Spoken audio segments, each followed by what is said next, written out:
Hello दोस्तों, आज हम लोग शुरू कर रहे हैं बर्ड ज्योग्राफी में दक्षिणी अमेरिका महाद्वीप से। दक्षिणी अमेरिका महाद्वीप को पक्षियों का महाद्वीप कहते हैं। इसमें कई विशेष प्रकार के पक्षी पाए जाते हैं। जैसे एक पक्षी जो आप विशेष रूप से सुने होंगे, हमिंग बर्ड। हमिंग बर्ड जो है विश्व का सबसे छोटा पक्षी है।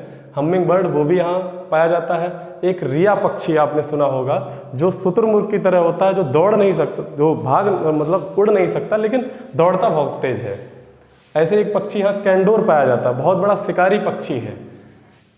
यहाँ पर पक्षियों की बहुत अधिक विविधता के कारण इसको पक्षियों का महाद्वीप कहते हैं। बहुत अधिक पक्षियों की विविधता के कारण यहाँ पे इसको पक्षियों का महाद्वीप कहते हैं। और अगर इसको क्षेत्रफल के अनुसार इस महाद्वीप को देखा जाए तो यह चौथे नंबर पर आता है। एशिया सबसे बड़ा महाद्वीप है। उसी क्रम से अगर देखा जाए तो ये चौथे नंबर पे आता है। विश्व का चौथे नंबर का सबसे बड़ा महाद्वीप है। इसमें हम लोग आज देश व राजधानियाँ देखेंगे, पर्वत, पठार, नदियाँ, सभी को एक तरफ से आपको एक एक करके क्रम से बताता जाऊँगा। यह जो दक्षिणी अमेरिका स्थित है महाद्वीप, यह उत्तरी अमेरिका जो ऊपर स्थित है उसमें उसके जो पनामा जल संधि है उससे अलग होता है। किससे अलग होता है? पनामा जल संधि से उत्तरी अमेरिका दक्षिणी अमेरिका से अलग होता है। लेकिन पनामा जो देश है वो स्थित है उत्तरी अमेरिका में। ये यहाँ इसका कोलंबिया देश से सीमा लगती है पनामा की। सबसे बड़ा देश यहाँ ब्राज़ील है। दक्षिणी अमेरिका महाद्वीप में सबसे बड़ा देश ब्राज़ील है। इसमें कुल 13 देश मुख्य भूमि पर स्थित हैं। एक यहाँ पे स्थित है त्रिनाद एंड टोबैगो, अक्सर आपने सुना होगा, जिसकी राजधानी पोर्ट ऑफ स्पेन है। त्रिनाद एंड टोबैगो से कई आप खिलाड़ी देखते होंगे क्रिकेट के, वो सब त्रिनाद एंड टोबैगो के ज़्यादा खिलाड़ी होते हैं। आंद्रे रसेल आपने नाम सुना होगा, वो त्रिनाद एंड टोबैगो के ही रहने वाले हैं, सिक्सर किंग। आपको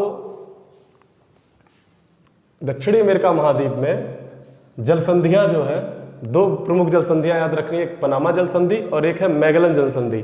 मैगलन वह व्यक्ति हैं जो दुनिया का चक्कर समुद्री मार्ग से लगाते हैं, तो उनके नाम से यहाँ मैगलन जल संधि है। और एक दूसरी जल संधि है पनामा जल संधि। ये दो जल संधियाँ आप याद रखिएगा।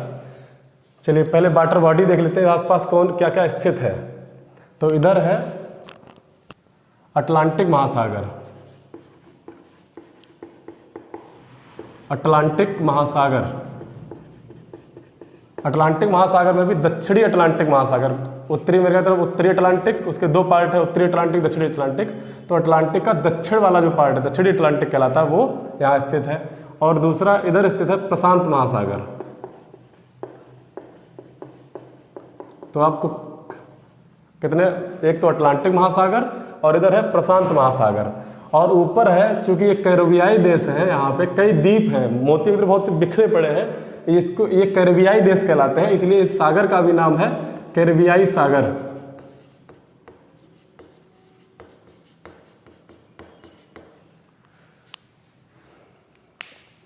कैरेबियाई, आपने एक नाम सुना होगा वेस्ट इंडीज। वेस्ट इंडीज कोई देश नहीं है, इन कैरेबियाई द्वीपों को ही सम्मिलित रूप से वेस्ट इंडीज कहते हैं। ये ब्रिटेन द्वारा प्रदत्त नाम है। जैसे अपने यहाँ जब वो आए तो उन्होंने ईस्ट इंडिया कंपनी बनाई, क्योंकि उनके लिए पूरब में था वो, तो उन्होंने पूर्वी एशिया के लिए जो बनाया वो उन्होंने ईस्ट इंडीज कहा, ईस्ट इंडिया कहा। वैसे ही इधर जो है उन्होंने देखा कि कलर मिलता जुलता है कैरेबियाई में, तो इसलिए उन्होंने इसको वेस्ट इंडीज कह दिया। यहाँ पे आगे हम लोग शुरू करते हैं देश व इसकी राजधानियाँ। आपको अवस्थिति और विस्तार इसका बता दे रहे हैं। सबसे पहले इसमें जो सबसे बड़ा देश है वो है ब्राज़ील, जो विश्व में क्षेत्रफल की दृष्टि से 5वें नंबर पे आता है। विश्व में 5वें नंबर पर क्षेत्रफल की दृष्टि से आता है। भारत 7वें नंबर पे है। सबसे बड़ा देश रूस है। ब्राज़ील जो है वो भारत से 2.5 गुना बड़ा है। ब्राज़ील भारत से 2.5 गुना बड़ा है। यह जो यहाँ के 13 देश स्थित हैं, उनमें से 10 देशों से सीमा लगती है इसकी। सिर्फ 2 देशों से सीमा, दक्षिणी अमेरिका महाद्वीप में सिर्फ 2 देश ऐसे हैं जिनकी सीमा ब्राज़ील से नहीं लगती। बाद बाकी सभी 10 देशों की सीमा ब्राज़ील से लगती है, जो मुख्य भूमि पर स्थित है। सबसे, अब प्रश्न आता है सबसे अधिक देशों की सीमा किससे लगती है, तो वो है चीन और रूस। जिनकी सीमा 14 देशों से लगती है, और चीन और रूस जिनकी सीमा 14 देशों से लगती है। सबसे पहले हम लोग ब्राज़ील को बना लेते हैं, चूँकि इसकी सीमा सर्वाधिक देशों से लगती है। तो ब्राज़ील जो अमेजन बेसन है, यहाँ से थोड़ा सा ऊपर करते हैं, यहाँ से शुरू करते हैं, और ये जो रियो डी ला प्लाटा बना हुआ है इससे थोड़ा सा ऊपर। ब्राज़ील सबसे बड़ा देश है दक्षिणी अमेरिका में, और विश्व में 5वें नंबर पर क्षेत्रफल की दृष्टि से आता है। ब्राज़ील से 10 देशों की सीमा लगती है। तो ब्राज़ील की सबसे पहले हम ब्राज़ील की राजधानी देख लेते हैं। ब्राज़ील की राजधानी क्या है? वो है ब्राज़ीलिया। पहले इसकी राजधानी साओ पोलो थी। जो दक्षिणी अमेरिका महाद्वीप है वो सबसे बड़ा नगर है साओ पोलो। पहले ये राजधानी साओ पोलो थी, अब ब्राज़ील की राजधानी ब्राज़ीलिया है। इनसे 2 देशों की सीमा नहीं लगती। सबसे पहले उन 2 देशों को देख लेते हैं जिन 2 देशों की सीमा ब्राज़ील से नहीं लगती। तो इसी के जस्ट सामने मैपिंग में स्थिति है, इसका नाम है इक्वाडोर। इक्वाडोर की राजधानी है क्योटो। इक्वाडोर की राजधानी है क्योटो। एक दूसरा देश जो इसके साथ सीमा नहीं लगती ब्राज़ील की, उसका नाम है चिली। चिली है भी चिली की तरह पतला पतला सा पूरा किनारा, और ये इसका अधिकार ये सबसे नीचे स्थित है टेरा डेल फ्यूगो। इसमें भी आधा अधिकार चिली का है और आधा अधिकार अर्जेंटीना का है, जो अक्सर विवाद का विषय बना रहता है इन दोनों देशों के बीच। तो चिली की राजधानी है सैंटियागो। चिली की राजधानी है सैंटियागो। चिली पर ही जो एकांकागुआ चोटी है सबसे ऊंची विश्व की, वो चिली में ही स्थित है। अभी आपको एंडीज पर्वतमाला बताएंगे तब आपको बता देंगे स्थिति और विस्तार इसका। अब आपको जो ब्राज़ील से सीमा लगती है उन देशों की हम लोग चर्चा कर लेते हैं। सबसे जो यहाँ पे जो देश लगता है नीचे की तरफ, वो उसका देश का नाम है उरुग्वे। आप मैप में देखेंगे छोटा सा देश दिखा जा रहा होगा। ये यहाँ पे एक रियो डी ला प्लाटा की खाड़ी है जिसमें नदियाँ गिरती हैं 3, पराना, पराग्वे और उरुग्वे। वहाँ ये सम्मिलित रूप से इसको रियो डी ला प्लाटा कहते हैं, तीनों नदियों के मुहाने को। तो यहाँ पे एक देश स्थित है ब्राज़ील से जो सीमा बनाता है अर्जेंटीना से, उसका नाम है उरुग्वे।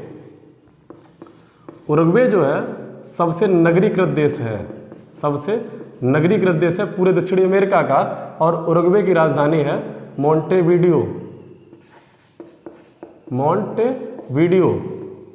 सबसे नगरीकृत देश है उरुग्वे। उरुग्वे जो है फुटबॉल को बहुत पसंद करता है। आपने फीफा वर्ल्ड कप सुना होगा, तो सबसे पहला जो फीफा हुआ था 1936 में, वो यहीं उरुग्वे में ही हुआ था। सबसे पहला जो फीफा वर्ल्ड कप हुआ था वो उरुग्वे में ही हुआ था। आज भी यहाँ फुटबॉल के लिए दीवानगी है, जैसे अपने यहाँ क्रिकेट की दीवानगी है, वैसे उरुग्वे में फुटबॉल की दीवानगी है। अब ऊपर देख लेते हैं, यहाँ एक देश स्थित है फ्रेंच गुयाना। फ्रेंच गुयाना की राजधानी है कोयन्ने। फ्रेंच गुयाना की राजधानी है कोयन्ने। फ्रेंच गुयाना पर फ्रांस का अधिकार है। फ्रेंच गुयाना पे फ्रांस का अधिकार है, यानी ये फ्रांस की टेरिटरी है। यहाँ पर फ्रांस ने जो ये मुख्य रूप से जो फ्रेंच गुयाना मशहूर है, वो सिर्फ एक पॉइंट आप याद कर लीजिए, वो यहाँ एक जगह है कौरू। यहाँ पर प्रक्षेपण केंद्र बनाया हुआ है, जो अक्सर आप नाम सुनते होंगे। फ्रेंच गुयाना से, गुयाना अंतरिक्ष सैटेलाइट से, जो सैटेलाइट के उपग्रह केंद्र है, उससे अक्सर यहाँ से सैटेलाइट छोड़े जाते हैं, तो अक्सर ये फ्रेंच गुयाना चर्चा में बना रहता है। ये कहाँ स्थित है? कौरू में स्थित है, दक्षिणी अमेरिका महाद्वीप में स्थित है। अक्सर इसका नाम आप सुनते रहते होंगे, गुयाना सैटेलाइट केंद्र, गुयाना उपग्रह प्रक्षेपण केंद्र का नाम अक्सर आप सुनते रहते हैं। यह है कौरू में स्थित है। अगला जो देश यहीं से सीमा लगती है जिसकी ब्राज़ील से, और उधर अटलांटिक कैरिबियन सागर से, इस देश का नाम है सूरीनाम। सूरीनाम की राजधानी है परामराइबो। सूरीनाम की राजधानी है परामराइबो। सूरीनाम के विषय में एक विशेष चीज़ याद रखनी है कि यहाँ पे दक्षिणी अमेरिका जो महाद्वीप है, सबसे अधिक जो भारतीय मूल के लोग रहते हैं वो सूरीनाम में ही रहते हैं। यहाँ अभी राष्ट्रपति भी जो श्री जगन्नाथ जी हैं वो यहाँ के राष्ट्रपति हैं, सूरीनाम के, भारतीय मूल के ही हैं। तो सूरीनाम के विषय में आपको याद रखना है, यहाँ की राजधानी परामराइबो है और यहाँ पे सबसे अधिक भारतीय मूल के लोग पाए जाते हैं। अगला देश यही सीमा जो लगती है ब्राज़ील से, मैप में स्थिति थोड़ी ऊपर नीचे है, जैसे अब ऐसे यहाँ से ऐसे, आपको कोई पेंटर तो बनना नहीं है, आपको सिर्फ सीखना है, उसके आधार पर। तीसरा देश यहाँ पे बना है, तीसरा देश जिसकी सीमा ब्राज़ील से लगती है उसका नाम है, जिसकी जो गुयाना, तीसरा दोस्त जो इसकी लगती है राजधानी गुयाना, और गुयाना की राजधानी है, गुयाना जो है ये फ्रेंच गुयाना और गुयाना अलग अलग है, ये आपको याद रखना है। फ्रेंच गुयाना की राजधानी कोयन्ने है और गुयाना की राजधानी है George town, George town, Guyana की राजधानी है जॉर्ज टाउन। अगला देश जिसकी सीमा ब्राज़ील से लगती है ये है वेनेजुएला, ये देश है, इसका नाम है वेनेजुएला। वेनेजुएला की राजधानी क्या है? कराकस, वेनेजुएला की राजधानी है, ये जो देश स्थित है, ये जो देश स्थित है इसका नाम है वेनेजुएला। वेनेजुएला अकेला ऐसा देश है दक्षिणी अमेरिका में जो ओपेक का सदस्य है, यहाँ से पेट्रोलियम सबसे अधिक निकलता है इस वेनेजुएला देश से, और अकेला ऐसा देश है दक्षिणी अमेरिका में जो ओपेक का सदस्य है। अगला देश हम लोग देख लेते हैं जिसकी ब्राज़ील से सीमा लगती है और इक्वाडोर से सीमा लगती है, उसका नाम है, ये जो देश है इसका नाम है कोलंबिया, इस देश का नाम है कोलंबिया। कोलंबिया की जो कोलंबिया देश है इससे दो सागर, दक्षिणी अमेरिका महाद्वीप का अकेला देश जो जिसकी दो बड़ी जलराशियों से या दो समुद्रों से जिसकी सीमा लगती है, एक तो यहाँ कैरिबियाई सागर से इसकी सीमा लगती है इस तरफ, और इस तरफ लगती है प्रशांत महासागर की। आप अगर मैप की स्थिति से अगर आप परिचित हैं तो आप तुरंत बता देंगे कि कौन सा दक्षिण अमेरिका का देश दो समुद्रों से लगता है। तो आपको पता है कि पनामा जल संधि जो है वो दो सागरों को मिला रही है, तो ये जो जिससे मिलेगा, जिस देश से कोलंबिया से मिल रहा है, तो कोलंबिया के पास ही दो समुद्र होंगे। तो ये कैरिबियन सागर किसका पार्ट है? उत्तरी अटलांटिक या अटलांटिक महासागर का भाग है, अगर आप कह सकते हैं तो अटलांटिक महासागर और प्रशांत महासागर का जो सीमा है वो किससे लगती है? कोलंबिया, कोलंबिया देश की सीमा दो समुद्रों से लगती है, आप ये कह सकते हैं, दो महासागरों से लगती है कोलंबिया। कोलंबिया के बाद ये दूसरा जो देश है यहाँ पे उसका नाम है पेरू। पेरू की राजधानी है लीमा, पेरू की राजधानी है लीमा, पेरू की राजधानी है लीमा। यहाँ पर दो ऐसे देश हैं जो लैंड बाउंड है, स्थलबद्ध देश हैं। दक्षिणी अमेरिका महाद्वीप में मात्र दो देश ऐसे हैं जो स्थलाबद्ध देश हैं। कहने का मतलब है कि चारों तरफ जो सिर्फ भूमि से घिरे हों, जिसकी जो सीमा है वो समुद्र से नहीं लगती, ऐसे देशों को हम स्थलबद्ध देश कहते हैं। तो यहाँ सिर्फ दो देश हैं, एक है बोलीविया और दूसरा है पराग्वे। एक है बोलीविया, इस देश को कहते हैं बोलीविया, ये जो देश स्थित है इसको बोलते हैं बोलीविया। बोलीविया बड़ा देश है। बोलीविया की राजधानी है लापाज या लापेज।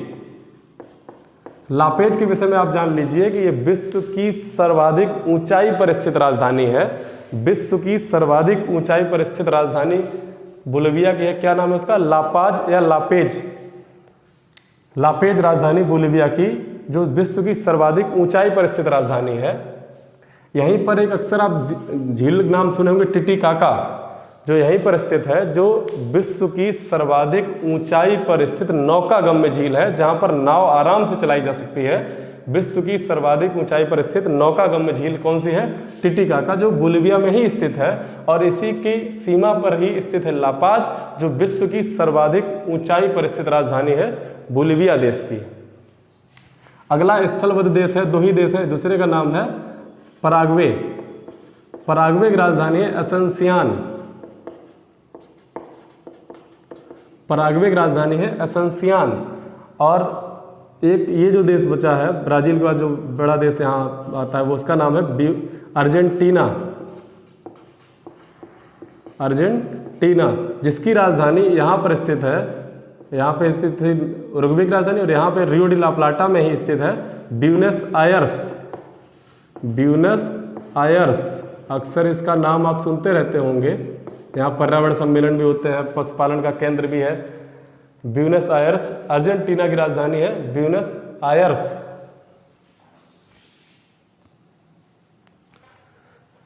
अक्सर आपको हाँ एक देश की राजधानी भी नहीं बताया है, वेनेजुएला। वेनेजुएला को बता दिया कराकस, ये कोलंबिया, हाँ कोलंबिया की राजधानी है बोगोटा। कोलंबिया की राजधानी है बोगोटा। इसके बाद सबसे नीचे स्थित है टेरा डेल फ्यूगो। टेरा डेल फिगो, जिस पर किसका इसका अधिकार है, एक चिली का आधा और आधा अर्जेंटीना का। ये जो द्वीप स्थित है इसका नाम है फॉकलैंड द्वीप। फॉकलैंड द्वीप समूह, कई द्वीप हैं इसमें, और एक द्वीप और आप याद कर लीजिए, इसका नाम है सैंडविच। ये ब्रिटेन, फॉकलैंड द्वीप पर भी ब्रिटेन का अधिकार है और सैंडविच पर भी ब्रिटेन का ही अधिकार है। कई और द्वीप यहाँ पे स्थित हैं जिस पर ब्रिटेन का ही अधिकार है। ऊपर एक द्वीप स्थित है कैरेबियन सागर में, जो एक द्वीप सबसे नीचे है त्रिनाद एंड टोबैगो, जिसकी राजधानी है port of Spain. त्रिनाद and Tobago, जिसकी राजधानी है पोर्ट ऑफ स्पेन। ये प्रमुख देश जिनको आपको याद रखना है दक्षिण अमेरिका महाद्वीप में, एक बार देश और राजधानियां जल्दी जल्दी दोहरा लेते हैं। सबसे पहले मैंने आपको बताया ब्राजील, जिसकी राजधानी है ब्राजीलिया, जो विश्व का 5वें नंबर का देश है, सबसे बड़ा, और भारत से 2.5 गुना बड़ा है। जो ये पूरा जो देश स्थित है, ये इसको बोलते हैं ब्राजील। ब्राजील की राजधानी है ब्राजीलिया। फिर हमने आपको बताया फ्रेंच गुयाना। फ्रेंच गुयाना की राजधानी कोयन्ने, जिस पे फ्रांस का टेरिटरी है, और जिस पर एक उपग्रह केंद्र जो बहुत महत्वपूर्ण है, उसको कौरू जगह पे है, कौरू। दूसरा देश सूरीनाम, जिसकी राजधानी परामराइबो, जो जहाँ भारतीय मूल के सर्वाधिक लोग पाए जाते हैं। आगे एक देश बताया मैंने आपको गुयाना। गुयाना की राजधानी जॉर्ज टाउन। इसके बाद मैंने आपको बताया वेनेजुएला। वेनेजुएला की राजधानी है कराकस। कराकस जो है यहीं पे स्थित है। इसके बाद ये जो है ओपेक का सदस्य है, अकेला दक्षिण अमेरिका का देश। फिर इसके बाद मैंने आपको बताया ये देश जिसका नाम है कोलंबिया। कोलंबिया की राजधानी बोगोटा। फिर मैंने आपको बताया इक्वाडोर। इक्वाडोर की राजधानी क्वेटा। इसके बाद पेरू। पेरू की राजधानी लीमा। चिली। चिली की राजधानी सेंटियागो। फिर हमने आपको बताया ये अर्जेंटीना। अर्जेंटीना की राजधानी ब्यूनस आयर्स। फिर उरुग्वे। उरुग्वे की राजधानी मोंटवीडियो, सर्वाधिक नगरीकृत देश। फुटबॉल का जो फीफा वर्ल्ड कप पहला हुआ था यहीं 1936 में। इसके बाद बोलीविया, जिसकी राजधानी लापाज, जो विश्व की सर्वाधिक ऊंचाई पर स्थित राजधानी है। इसके बाद पराग्वे। पराग्वे की राजधानी है एसेंसियान। इतने देश। इसके बाद आपको बताया मैंने टेरा डेल फ्यूगो, और इसके बाद बताया मैंने फॉकलैंड और सैंडविच द्वीप, और फिर मैंने बताया आपको त्रिनाद एंड टोबैगो, जिसकी राजधानी है पोर्ट ऑफ स्पेन। ये त्रिनाद एंड टोबैगो कैरेबियन सागर में पड़ता है। कई और द्वीप भी हैं, लेकिन मुख्यतः इसको यहाँ जोड़ते हैं दक्षिण अमेरिका में। सबसे दक्षिणतम बिंदु, सबसे दक्षिण में स्थित है टेरा डेल फ्यूगो, सबसे लास्ट में स्थित है। दक्षिणतम बिंदु है इसका सबसे लास्ट में कैप हॉर्न इसका सबसे दक्षिणतम बिंदु है। यह जो कैप हॉर्न है, ये जो नीचे अंटार्कटिका महाद्वीप पड़ता है उससे मात्र 1000 किलोमीटर की दूरी पर स्थित है। मात्र 1000 किलोमीटर की दूरी पर स्थित है। यहाँ पे जो टेरा डेल फ्यूगो है और दक्षिणी अमेरिका महाद्वीप है, इसके बीच में एक जल संधि पड़ती है। इधर है अटलांटिक महासागर और इधर है प्रशांत महासागर। इन दो बड़ी जल राशियों को मिलाता है और इस छोटे से बड़े से स्थलखंडों को अलग कर रहा है। इस संधि का नाम है, ये जो संधि है जल संधि, इसका नाम है मैगलन जल संधि। मैगलन जल संधि, इसका नाम है मैगलन जल संधि। आपने पनामा जल संधि पढ़ी थी, यह है पनामा जल संधि, जहाँ से उत्तरी अमेरिका दक्षिणी अमेरिका अलग होते हैं। इसके बाद दक्षिणी अमेरिका और टेरा डेल फ्यूगो अलग होते हैं मैगलन जल संधि से। मैगलन जल संधि। इसके बाद नीचे 1000 किलोमीटर की ऊंचाई जो है स्थित है, दूर स्थित है अंटार्कटिका महाद्वीप। यहीं पे एक द्वीप है दक्षिणी जॉर्जिया द्वीप, जिस पर भी ब्रिटेन का ही अधिकार है। दक्षिणी जॉर्जिया, अभी एक टुकड़ा अभी हाल ही में रहा, अंटार्कटिका का एक टुकड़ा जो है बहुत विशाल खंड जो है टूटा और ऊपर की तरफ चल दिया बहता हुआ। तो पूछा गया था अभी प्रश्न में ही कि किस द्वीप की तरफ बढ़ रहा है, तो वो दक्षिणी जॉर्जिया जो द्वीप है जिस पर ब्रिटेन का अधिकार है वो यहीं अंटार्कटिका के आसपास स्थित है, इसलिए उस तरफ बढ़ रहा है। ठीक है, अगर आपको अवस्थिति पता रहेगी तो आपको पता रहेगा ऑप्शन के हिसाब से कि हाँ ये यहाँ पड़ता है तो इधर ही जाएगा। यहीं पे जो नीचे दक्षिणी जो टेरा डेल फ्यूगो है और नीचे अंटार्कटिका महाद्वीप है, इसके बीच के स्थान को बोलते हैं ड्रेक पासेज। क्या बोलते हैं? Drake Passage. ड्रेक पासेज क्या बोलते हैं? Drake passage. Tierra del Fuego और जो नीचे स्थित है अंटार्कटिका उसके बीच के स्थान को कहते हैं ड्रेक पासेज। आपने जल संधियाँ देखी, पनामा जल संधि और मैगलन जल संधि। अब आपको एक सभ्यता यहाँ पे जो जैसे अपने यहाँ सिंधु सभ्यता खोजी गई, वैसे ही यहाँ खोजी गई इंका सभ्यता। यहाँ खोजी गई इंका सभ्यता, जो यहाँ के सबसे पुरानी इनकी सभ्यता है वो है इंका सभ्यता, दक्षिणी अमेरिका महाद्वीप की। वो मच्चू पिच्चू जगह पे खोजी गई है, मच्चू पिच्चू जगह पे खोजी गई है इंका सभ्यता। इसके बाद आपको बता देते हैं रेखाएं यहाँ से दो गुजरती हैं, दो रेखाएं यहाँ से गुजरती हैं।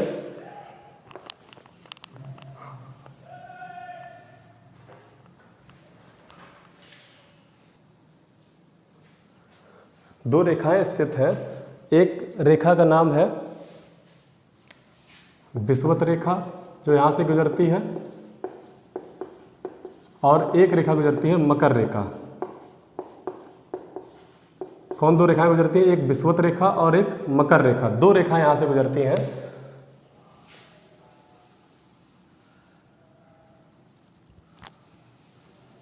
दो रेखाएं यहाँ से गुजरती हैं। एक है, आप साथ साथ मैप बनाते जाइए क्योंकि ये मैप जब बनाता हूँ मैं तो ये भर जा रहा है पूरा पूरा, तो आप साथ साथ बनाते जाइए तो आपको लास्ट में याद हो जाएगा अपने आप ही।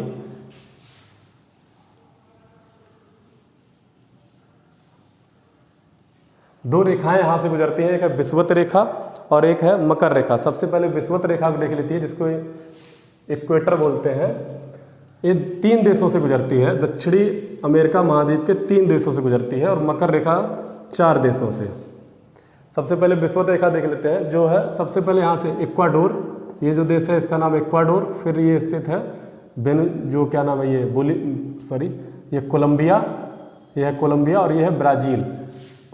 और ये यहाँ से अमेजन का जो बेसिन है, अमेजन नदी जहाँ मोहाना गिरता है वो विषुवत रेखा पर ही स्थित है। अमेजन का जो मोहाना है जहाँ पर नदी गिरती है वो अमेजन पे, वो विषुवत रेखा पर ही स्थित है। इसका नाम क्या है? इक्वाडोर। आपको याद कैसे रहना है कि इसका बस छोटा सा रखने का की पॉइंट ये याद है कि इक्वाडोर, और इसको इंग्लिश में बोलते हैं इक्वेटर। तो ये जो इक्वेटर पे स्थित है इसलिए शायद इसका नाम इक्वाडोर हो। आप ऐसे इसकी ट्रिक, मतलब कोई वो नहीं है, सिर्फ ट्रिक के लिए है कि ऐसे आप याद रखें कि विषुवत रेखा कहाँ से गुजरती है, और फिर आपको अवस्थिति पता रहेगी तो आप बता देंगे। ठीक, तो इक्वाडोर, फिर ये स्थित है कोलंबिया, इक्वाडोर और कोलंबिया, और ये है ब्राज़ील, ये है ब्राज़ील। इन 3 देशों से होकर गुजरती है ये विषुवत रेखा, इक्वाडोर, कोलंबिया और ब्राज़ील। और अमेजन नदी जहाँ गिरती है वो विषुवत रेखा पर ही स्थित है। इसके बाद हम लोग देख लेते हैं मकर रेखा। मकर रेखा 4 देशों से होकर गुजरती है। मकर रेखा 4 देशों से होकर गुजरती है।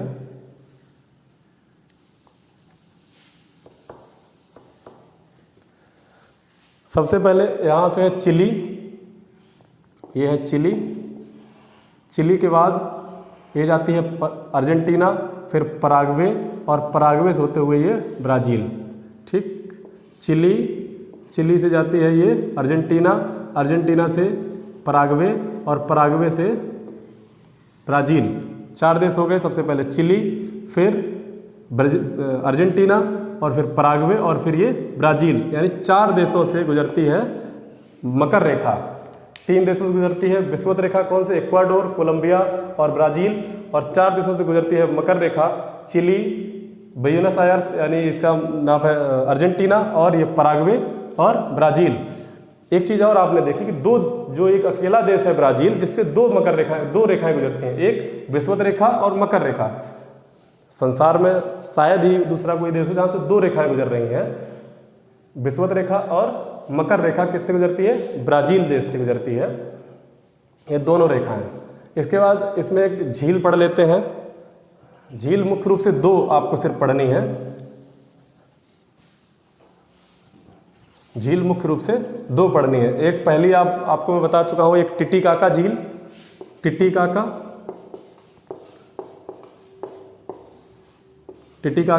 ये टिटिकाका कहाँ स्थित है? बोलीविया में, यहाँ ये स्थित है। कभी कभी प्रश्न आता तो पेरू को भी बता दें, सीमा पे स्थित है एक तरीके से, ठीक है। पेरू पे नहीं जाती ज़्यादा, बहुत सीमा नहीं लगती, बहुत स्पर्श करती हुई बहुत छोटा सा हिस्सा। तो टिटिकाका झील जो है विश्व की सर्वाधिक ऊंचाई पर स्थित नौकागम्य झील है। दूसरी झील आपको याद रखनी है, ये है मराकाइबो झील, मराकाइबो झील जो वेनेजुएला में स्थित है। मराकाइबो झील, मराकाइबो झील ये इसलिए आपको याद रखनी है, यहाँ पे पेट्रोलियम के जो भंडार पाए गए हैं वो इसी झील के आसपास ही पाए गए हैं। मराकाइबो झील के आसपास पाए गए हैं सर्वाधिक पेट्रोलियम भंडार, और यह ओपेक का सदस्य है वेनेजुएला, जिसकी राजधानी है कराकस। आगे हम लोग पढ़ लेते हैं इसमें मरुस्थल, आगे हम लोग इसी में देख लेते हैं मरुस्थल। मरुस्थल सिर्फ आपको एक याद रखना है, एक नहीं दो याद रखने हैं बस। एक मरुस्थल का नाम है जो चिली में पड़ता है, यहाँ पे है अटाकामा मरुस्थल, अटाकामा मरुस्थल। अटाकामा मरुस्थल के विषय में याद रखिए, सर्वाधिक शुष्कतम मरुस्थल है, दुनिया का सर्वाधिक शुष्कतम मरुस्थल है। और यहीं पे एक स्थित है अरिका जगह, अरिका, अरिका जो विश्व का सर्वाधिक शुष्कतम स्थल है, अरिका। दूसरा आपको याद रखना है मरुस्थल, वो उसका नाम है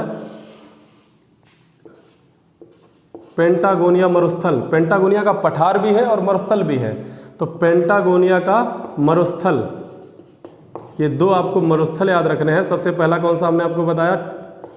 अटाकामा मरुस्थल, जिस पे अरिका स्थित है, विश्व का सर्वाधिक शुष्कतम स्थल है। और इसके बाद मैंने आपको बताया पेंटागोनिया का मरुस्थल। ये दो ही मरुस्थल आपको सिर्फ याद रखने हैं। फिर आपको हम लोग पढ़ लेते हैं जल संधियाँ मैंने आपको बता दी हैं, मैगलन जल संधि और पनामा जल संधि, और नीचे स्थित है Drake Passage, not to Duncan, सिर्फ ड्रेक पासेज यहाँ पे स्थित है, ये नीचे ड्रेक पासेज। ये तीनों मैंने आपको बता दिए। अब यहाँ पे आपकी खानों का नाम, खाने खनिज जहाँ से निकलते हैं, जो खनिज निकलते हैं उनमें दो नाम सिर्फ याद रखने हैं। चिली को विश्व की तांबे की राजधानी कहते हैं, चिली को विश्व की तांबे की राजधानी कहते हैं। तो जो तांबे की विश्व की सबसे बड़ी खान है वो यहीं पे स्थित है, जिसका नाम है चुक्की माता। जिसका क्या नाम है? चुक्की माता, जिसका नाम है चुक्की माता चुक्की माता की खान, चुक्की माता जो किसकी खान है? तांबे की सबसे बड़ी खान है यहाँ पे। और दूसरी खान आपको याद रखनी है अमापा, जो ब्राज़ील में स्थित है। अमापा जो मैग्नीज भंडार के लिए विश्व की सबसे बड़ी जो खान है वो है अमापा, जो मैग्नीज की सबसे बड़ी खान है। एक और यहाँ पे याद रखने वाली जो वो खान है उसको हम लोग कह सकते हैं कि लौहयस्क की सबसे बड़ी खान है, जो ब्राज़ील में स्थित है, जिसका नाम है इटाबिरा, जो यहाँ पे स्थित है इटाबिरा। इटाबिरा, इटाबिरा जो खान है वो लौहयस्क के लिए मशहूर है। सबसे पहले मैंने आपको खान बताई चुक्की माता जो तांबे की है, जो चिली जो देश है वो विश्व की तांबे की राजधानी कहा जाता है। फिर हमने आपको बताया अमापा खान जो मैग्नीज की विश्व की सबसे बड़ी खान है, और फिर हमने आपको बताई इटाबिरा खान जो लौहयस्क के लिए मशहूर है। यहाँ की तीन खानें ही बहुत मशहूर हैं। फिर आपको बताते हैं पर्वत, आप इसको नोट करते जाइएगा या स्क्रीनशॉट लेते जाइएगा। यहाँ का जो सबसे बड़ा पर्वत है उसको बोलते हैं एंडीज, उसको बोलते हैं एंडीज। एंडीज विश्व का सर्वाधिक लंबा या सर्वाधिक बड़ा जो है पर्वत जो है वो है एंडीज। विश्व का सर्वाधिक लंबाई में स्थित जो पर्वत है उसका नाम है एंडीज। एंडीज की चोटी का नाम है एकांकागुआ, जो चिली में पड़ती है। जैसे भारत में हिमालय स्थित है, वैसे ही दक्षिणी अमेरिका महाद्वीप में स्थित है एंडीज पर्वतमाला। एंडीज विश्व की सर्वाधिक लंबी पर्वत श्रृंखला है, विश्व की सर्वाधिक लंबी पर्वत श्रृंखला है, उसका क्या नाम है? एंडीज। एंडीज की जो सबसे ऊंची चोटी है उसका नाम है एकांकागुआ, जो यहाँ पड़ती है एकांकागुआ, चिली में स्थित है। चिली में स्थित है यहाँ पे एकांकागुआ।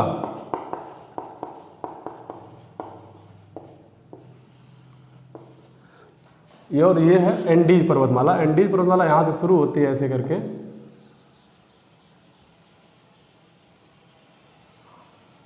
और नीचे यहाँ तक भी है। एंडीज पर्वतमाला विश्व की सर्वाधिक लंबी पर्वत श्रृंखला है एंडीज। एंडीज की चोटी का क्या नाम है? एकांकागुआ। एंडीज पर्वतमाला के विषय में एक चीज और याद रखिए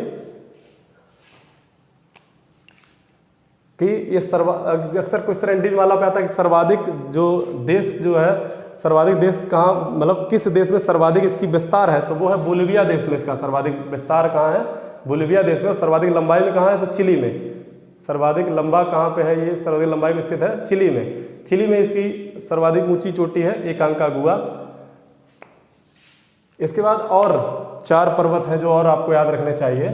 एक यहाँ पे स्थित है कोटोपैक्सी, जो इसी के आसपास ही स्थित है, एंडीज पर्वतमाला के ही। यहाँ पे इक्वाडोर में स्थित है कोटोपैक्सी। कोटोपैक्सी जो है ये जागृत ज्वालामुखी, अक्सर आप नाम इसका सुनते रहते होंगे, जागृत ज्वालामुखी है कोटोपैक्सी। यहीं पे एक दूसरा स्थित है जो सर्वाधिक ऊंचाई पर स्थित, जो कोटोपैक्सी जो है वो सर्वाधिक ऊंचाई पर स्थित ज्वालामुखी पर्वत है। विश्व की सर्वाधिक ऊंचाई पर स्थित जो सक्रिय ज्वालामुखी पर्वत है उसका नाम है कोटोपैक्सी, जो इक्वाडोर में स्थित है। और यही नीचे स्थित है चिम्बोराजो।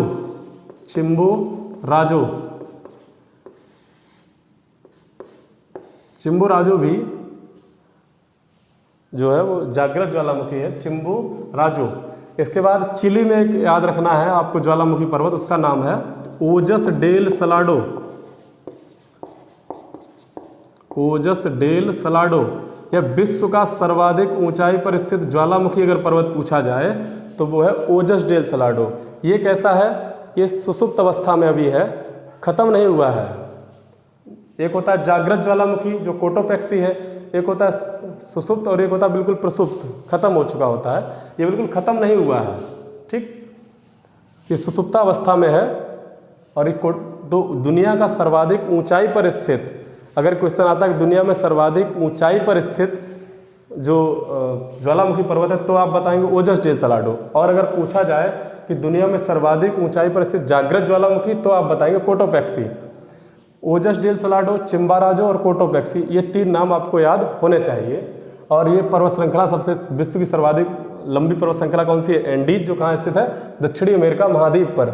अगला हम लोग पढ़ते हैं पठार। पठार यहाँ मुख्य रूप से आपको 3 या 4 पढ़ने हैं। एक पेंटागोनिया का पठार।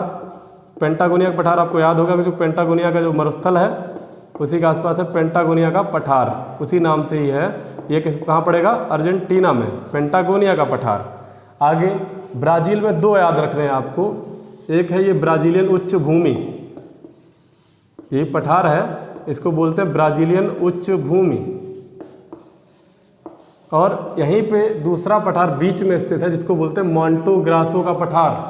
मोंटे ग्रासो का पठार, मोंटे ग्रासो का पठार। और ऊपर याद रखना है यहाँ गुआना उच्च भूमि। ये पूरा ऐसे कई 4-5 देशों में फैला है गुआना उच्च भूमि। अगर इसमें मान लीजिए गुआना ऑप्शन नहीं है, वेनेजुएला ऑप्शन है तो वेनेजुएला लगा दीजिए। वेनेजुएला नहीं है, अगर सूरीनाम ऑप्शन है तो सूरीनाम लगा दीजिए। अगर वैसे स्थिति चारों देश देते तो आप गुआना पे लगाइए। तो इसको बोलते हैं गुआना उच्च भूमि। ये 4 पठार है। बोलिविया का भी पठार है, ऐसे पराग्वे का पठार, ये सब तो आप एकदम पहचान जाएंगे। बोलिविया का पठार कहाँ स्थित है? बोलिविया पे। ये हमने आपको वो बता दिए जो आपको याद ना हो, जैसे मोंटे ग्रासो का पठार, पेंटागोनिया का पठार, गुआना उच्च भूमि, ब्राज़ीलियन उच्च भूमि, ये सब पठार हैं यहाँ के, यही स्थित, इन्हीं को आपको याद रखना है। ज़्यादा चूँकि हम लोग भारत के रहने वाले तो एशिया का ज़्यादा पूछा जाता है, यहाँ की सिर्फ बेसिक जानकारी आपको याद होनी चाहिए। इसके बाद यहाँ पे हम लोग पढ़ते हैं वनस्पति। वनस्पति, वनस्पति आप इसका स्क्रीनशॉट लेना चाहते ले लीजिए। फिर हम लोग पढ़ाते हैं, इसमें पढ़ते हैं वनस्पति। वनस्पति के लिए थोड़ा साफ कर लेते हैं इसको। वनस्पति, यहाँ सबसे पहले आपने घास के मैदान सुने होंगे, पंपास। घास का मैदान अक्सर आप सुनते होंगे, पंपास। तो पंपास जो है वो है अर्जेंटीना में। पंपास जो स्थित है वो है अर्जेंटीना में। चलिए पूरा ही हटा देते हैं, दोबारा बना लेते हैं। पंपास जो घास के मैदान है वो है अर्जेंटीना में। यहाँ पे लानोज, कैंपोज और पंपास ये यहाँ के प्रमुख घास के मैदान हैं। यहीं पे अमेजन नदी जो है वो विश्व की सर्वाधिक बड़ी, विश्व की सबसे लंबी नहीं कहेंगे, सबसे बड़ी नदी जो है, सर्वाधिक जल ग्रहण क्षेत्र उसका सर्वाधिक है। ये यहाँ पनामा जल संधि।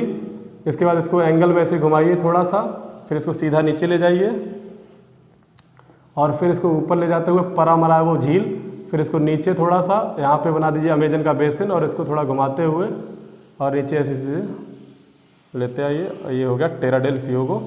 यहाँ पे द्वीप स्थित है फॉकलैंड ऐसे, और यहाँ पोर्टलैंड हो त्रिनिदाद एंड टोबैगो। ठीक, कोई ज़्यादा नहीं होता, सिर्फ कुछ पॉइंट मान लिए जाते हैं, उनके आधार पे मैप बन जाता है। सबसे पहले जो देश, जो क्या नाम है, पंपास हम लोग देख लेते हैं। तो पंपास स्थित है अर्जेंटीना में। पंपास जो देश है, पंपास जो घास के मैदान पाए जाते हैं वो अर्जेंटीना में। पंपास घास के मैदान, ये मुलायम घास के मैदान है।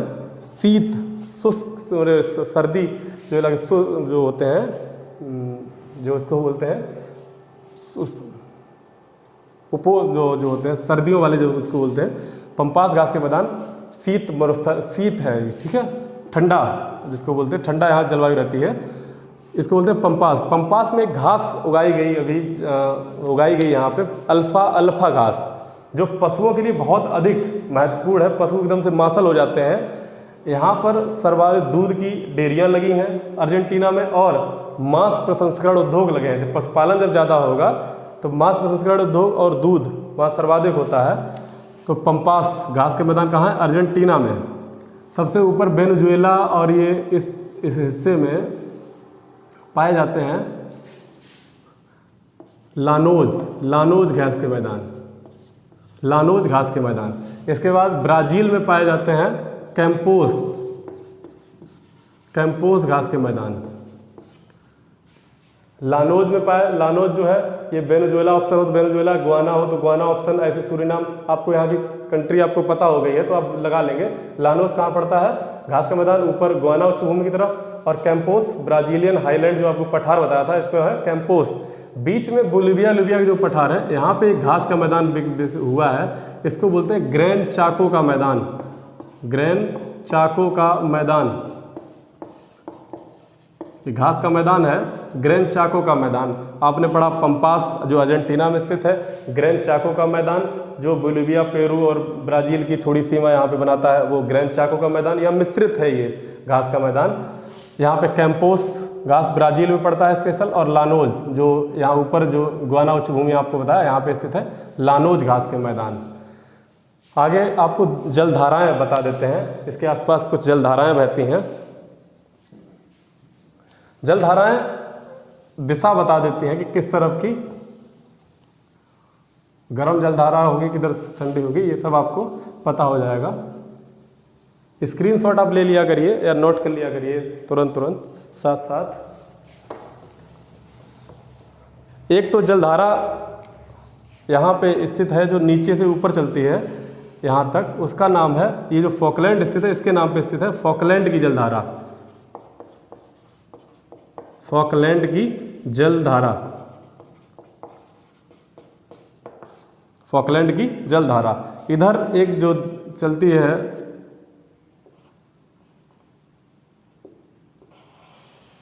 इसको बोलते हैं पेरू या हम्बोल्ट की जलधारा। हम्बोल्ट नामक जो थे भूवैज्ञानिक, उन्होंने इसकी खोज की थी, इसलिए इसको पेरू की जलधारा या हम्बोल्ट की जलधारा बोलते हैं। एक जलधारा ब्राज़ील से चलती है नीचे की तरफ, इसको बोलते हैं ब्राज़ीलियन धारा, ब्राज़ील की जलधारा।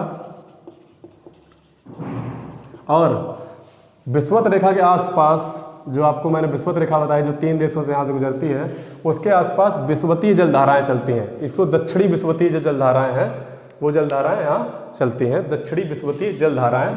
आपने समझा पहले पेरू यानी हम्बोल्ट की जलधारा, फिर फॉकलैंड की जलधारा, फिर ब्राज़ील की जलधारा, और ये है यहाँ पे जो जलधाराएं चलती हैं उसको बोलते हैं विषुवत रेखा के आसपास दक्षिणी विषुवतीय जलधाराएं, यहाँ पे बोलते हैं इसका नाम। इसके बाद आपको बता देते हैं नदियाँ, यहाँ की नदियाँ हम आपको भूल गए थे बीच में बताना, तो नदियाँ आपको बता रहे हैं। नदियाँ यहाँ जो सारी की सारी नदियाँ हैं, प्रमुख नदियाँ, सारी की सारी नदियाँ वो अटलांटिक में अपना जल गिराती हैं। किधर गिराती हैं? अटलांटिक में गिराती हैं जल। ये आप बिल्कुल ऐसे याद रख सकते हैं, जब इधर स्थित है पूरे में एंडीज पर्वतमाला, बहुत ऊंचा पर्वत है, विश्व का सबसे सर्वाधिक लंबाई में स्थित है, तो इसका ढाल किस तरफ होगा? इस तरफ। तो इधर अटलांटिक महासागर, तो इसकी सारी की सारी नदियाँ, प्रमुख नदियाँ, कोई एक नदी, एक दो नदी हो जो इधर से यहाँ से पर्वत का जो है वो जो क्या नाम है ऊपर जो बर्फ जमी होती है वो अगर चली जाए वो अलग बात है, नदी यहाँ पे वैसे नहीं है। वैसे सारी की सारी प्रमुख नदियाँ इस तरफ गिरती हैं उत्तरी अटलांटिक महासागर में, कुछ नदियाँ ऊपर कैरिबियन सागर में गिरती हैं। जैसे एक नदी, आप इसमें सिर्फ आपको 2 से 3 नदियाँ सिर्फ याद रखनी है। एक नदी है ओरनिको नदी, जो यहाँ कैरिबियन सागर में गिरती है। ओरनिको नदी जो कोलंबिया से निकल कर जाती है, ओरनिको नदी।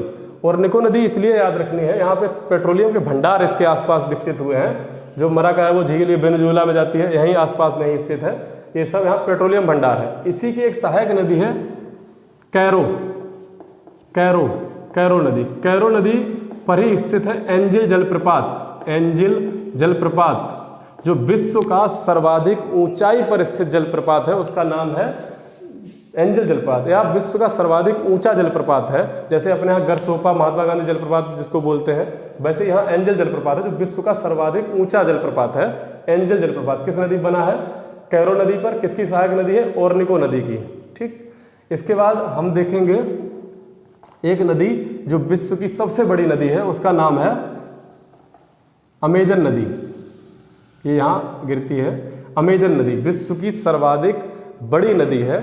अगर लंबी कहा जाएगा तो नाइल नदी या नील नदी है, लेकिन सर्वाधिक बड़ी नदी जिसका जल ग्रहण क्षेत्र सबसे बड़ा है या जल सिंचित क्षेत्र सबसे बड़ा है वो है अमेजन नदी। अमेजन नदी जो है इसके आसपास वन विकसित हुए हैं, बहुत ज़्यादा वन, जिसको अमेजन वर्षा वन कहते हैं, जिसको यहाँ के स्थानीय भाषा में लोग सेलबास कहते हैं। जो स्थानीय भाषा में यहाँ जो हम लोग अमेजन वर्षा वन बोलते हैं जिसको, उसको यहाँ के स्थानीय लोग सेलबास बोलते हैं। अमेजन वर्षा वन विश्व के फेफड़े कहे जाते हैं। अमेजन वर्षा वन या सेलबास वन विश्व के फेफड़े कहे जाते हैं। कौन से? अमेजन वर्षा वनों को विश्व के फेफड़े कहा जाता है। इसके बाद एक नदी, 3 नदियाँ और देख लीजिए। यहाँ पे 3 नदियाँ हैं जो गिरती हैं एक साथ। एक नदी यहाँ पे सबसे पहले पराग्वे, फिर है पराना और फिर है उरुग्वे नदी। ये 3 नदियाँ हैं। इन तीनों की संयुक्त जलधारा जो जहाँ गिरती है उसको बोलते हैं रियो डी ला प्लाटा। उसको क्या बोलते हैं? रियो डी ला प्लाटा। एक क्वेश्चन पूछा गया था कि अमेजन जो नदी है एक कैसा प्रतिरूप बनाती है, तो ये वृक्षाकार प्रतिरूप बनाती है। वृक्षाकार प्रतिरूप, जैसे ऐसे ऐसे यहाँ पे ऐसे ऐसे कई विकस से, जिसे बहुत बड़ा है। जितनी भी बड़ी नदियाँ होती हैं उनका जो प्रतिरूप बनता है, जैसे ऊपर से अगर उसकी फोटो उसकी नदियों के आसपास जाए तो उस वृक्षाकार प्रतिरूप ही बनता है जितनी भी बड़ी नदियाँ होती हैं, क्योंकि उसका सिंचित क्षेत्र बहुत बड़ा होता है। आगे हम लोग देख लेते हैं इसमें से और ध्यान लीजिए।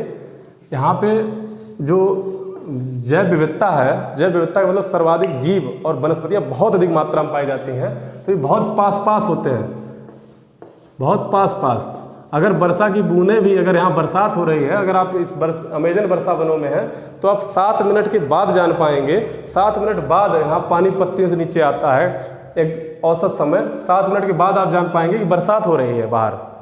इतना घना जंगल है ये, और इतने जीव पाए जाते हैं भयानक। जैसे एनाकोंडा जो आप नाम सुनते हैं, सांपों में सर्वाधिक विषैला है, वो यहीं पाया जाता है। एनाकोंडा ब्राज़ील के वनों, ये अमेजन वर्षा वनों में ही पाया जाता है। यहाँ पे लकड़ी जो पाई जाती है बालसा नाम की, विश्व की सर्वाधिक हल्की लकड़ी है, उसका नाम है बालसा। बालसा क्यों हल्की लकड़ी यहाँ हो गई, क्योंकि यहाँ इतने पेड़ इतने पास पास हैं। आपने अक्सर अपने दैनिक जीवन में भी देखा होगा, जब अगर पास पास होते हैं तो पेड़ बढ़ नहीं पाते तो अक्सर लोग हटा देते हैं, अलग अलग कर देते हैं। वैसे यहाँ तो बहुत पास पास है, इसलिए यहाँ पे लकड़ी पाई जाती बालसा, जो विश्व की सर्वाधिक हल्की लकड़ी है।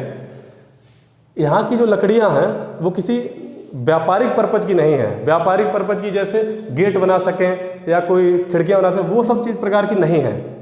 ईंधनी प्रकार की लकड़ियाँ हैं जिनको आप जला सकते हैं, वैसी प्रकार की लकड़ियाँ नहीं हैं। और आपको यहाँ पे एक ऊँट की प्रजाति पाई जाती है, लामा। यहाँ भेड़ पालन भी होता है, पश्मीना बकरी, ये बकरी भेड़ पालन, चूँकि यहाँ घास के मैदान है अर्जेंटीना में, तो यहाँ पे स्थानीय नाम पे जो चरवाहे, अपने यहाँ चरवाहे जैसे जिसको बोलते हैं, वैसे ही अर्जेंटीना में इनको ग्वांको बोलते हैं। अर्जेंटीना में इनको ग्वांको बोलते हैं। एक मिनट,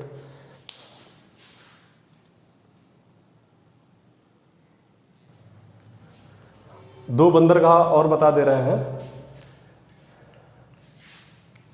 एक है सेंटोस बंदरगाह जो ब्राज़ील में पड़ता है, यहाँ सेंटोस।